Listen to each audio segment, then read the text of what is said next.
Bilirsiniz necədir? Mən özümü nə hansısa bəyə, nə də ailəmdə belə əzdirməyi sevmirəm özümü. Nə də qururumu sındırmaram heç vaxt. Pula görə ümumiyyətlə sındırmaram. Varımdırsa var. Mənim pulum olmasa evdə dəfələrlə olub ki, mənim evdə pulum olmayıb. Bunu nə mənim bir vaxtlarda olan həyat yoldaşım, nə mənim anam heç kim bilməyib. Mən varımdırsa varımdır, yoxumdursa evimdə oturacam.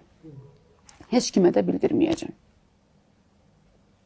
Belə insanam.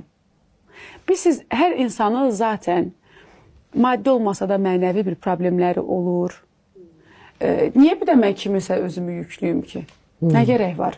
O insanın zaten öz düşüncəsi varsa, o nəsə eləyəcək, gözləməyəcək ki, qadın özünü sındırıb nəsə istəsin. Hiss eləməlidir. Əlbəttə. Bu ailədə də belədir. Bu yalnızca sevgili ilə bağlı demirəm. Ata, ana və s.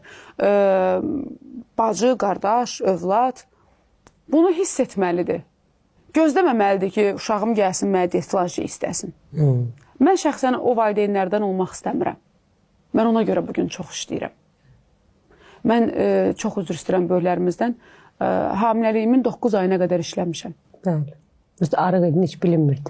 Hə, və elə geyimlər geyinirdim ki, istəmirdim. Utanırdım da, yəni o vəziyyətdə səhnə almağa. Amma kiməsə asılı qalmaq istəmirdim. Kiməsə möhtac olmaq istəmirdim. Və uşağımın hər şeyini də özüm tək eləmişəm.